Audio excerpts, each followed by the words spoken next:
We shall take up the chapter Thank You, Ma'am by Langston Hughes, and we shall summarize it. And at the end, I shall add some notes, a brief note in the description box too. So, Thank You, Ma'am by Langston Hughes is a realistic fiction. The story begins with one evening in an unnamed American city, likely the neighborhood of Harlem in New York City, during early to middle 20th century.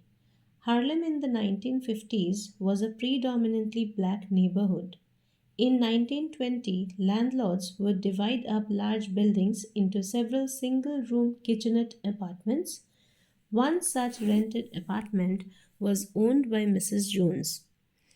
This story was published in 1958. It describes universal social crisis of children in poverty and shows how one single person can make a difference. This is a story of circumstance, kindness, innocence, and personal choice, where Mrs. Luella Beta Washington Jones is the antagonist and a young teenager boy named Roger is the protagonist. Third person narrative is used here. We see two distinct personalities, one in complete control and one in turmoil. The story revolves around these two characters when, on one particular night, while Mrs. Jones was walking to her home, she encountered Roger, who tried to snatch her large purse. But unfortunately for the boy, the strap breaks and the weight of the purse causes him to fall to ground. Mrs. Jones, immediately at the spur of the moment, kicks the boy right square in his blue jeans sitter, that is, right in between his legs, which shocks the boy, and then she starts asking him a series of questions by grabbing onto him. That why he needed to steal her purse and why his face was so dirty. She asks if he was ashamed and almost forcefully extracts the confirmation that yes, he is. So she is quite an imposing woman. She drags him down the street into her rooming house, which she lives and down the hall where she lives and down the hall to her rented room, and she is inclined to wash the dirt off from his face, which is also symbolic of cleaning his mind, which was temporarily affected. Then eventually she takes him home, feeds him after knowing that he has stayed hungry, for there was nobody to attend to him at home, and even gives him $10 to fulfill his desire of buying a pair of blue suede shoes for which he had tried to commit the crime in the first place. He silently and obediently had his dinner, and she is even able to transform Roger with her trust. She leaves him and the boy, even purposely, at the far side of the room of where they had been dining, and the boy purposely sat at the far end corner to make it clear to her that he did not want to be mistrusted and had no intentions of running away. When the purse of Mrs. Jones laid unattended on the table, he didn't have any temptation at all to make use of such an opportunity, which itself is proof enough to prove the fact that he had transformed. Finally, she sees him off at the door and wants him not to try to take anyone's purse again and not to heed to temptations nor resort to unfair means ever again in his life, and goes back into the house, not waiting for the boy to thank her because that was not for what she had done all this. I were young once and I wanted things I could not get. By these lines, we immediately know that Mrs. Jones didn't have a life of feathers either, and she too had her own hard time, but she had made different choices and as a result has a home, food, a job, and a quite respectful life at present. She admits that some of her choices were not good, but not all of them were wrong either. indicating or hinting at the fact that Roger still has time enough to change and mend his ways. She did not inquire for his personal life, background, family, which could have embarrassed him, and limited his receptiveness to the main agenda, to the main lesson for which she had brought him home.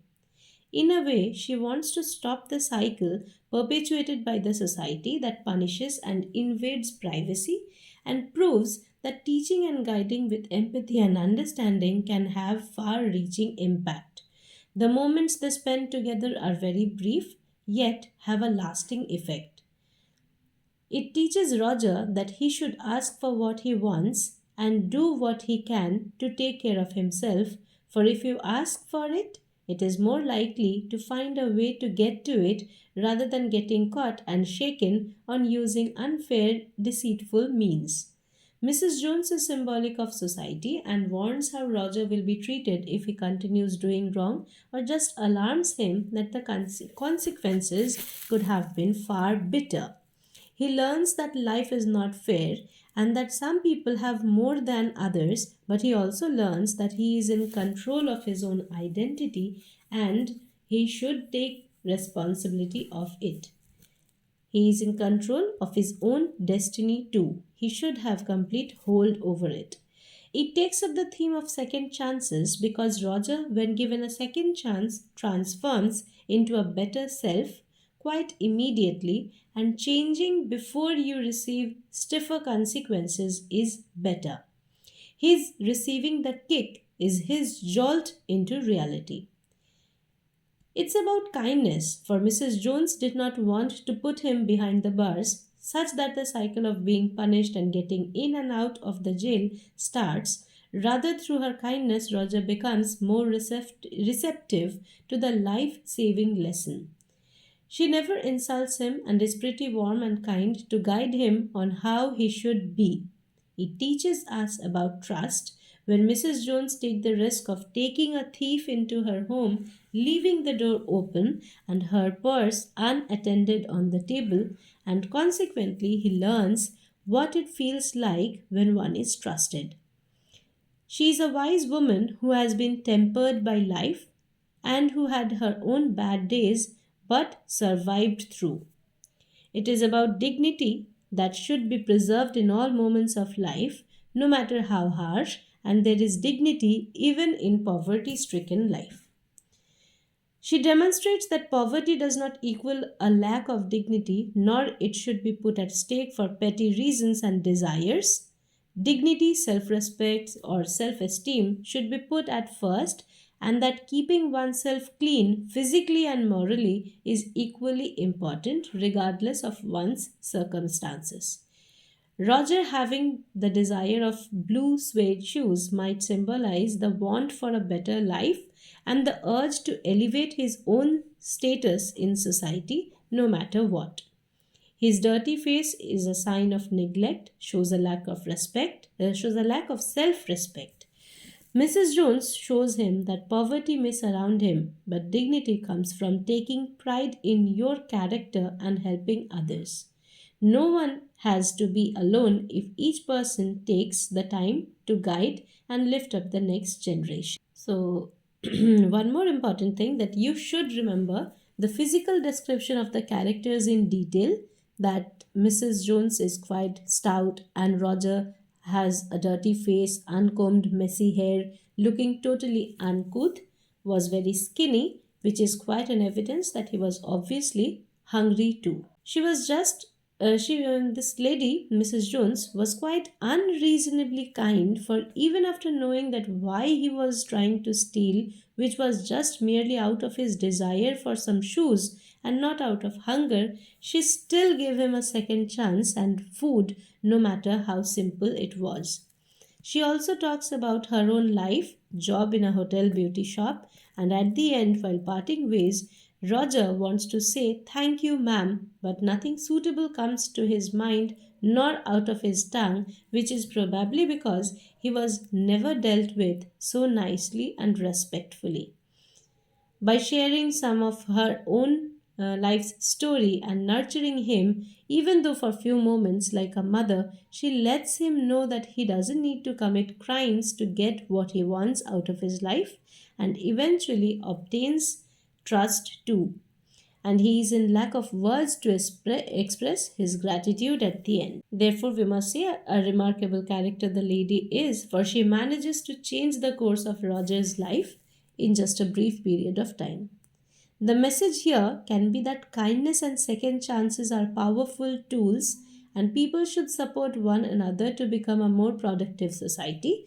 That poverty does not mean one has to live without dignity or compromise with it.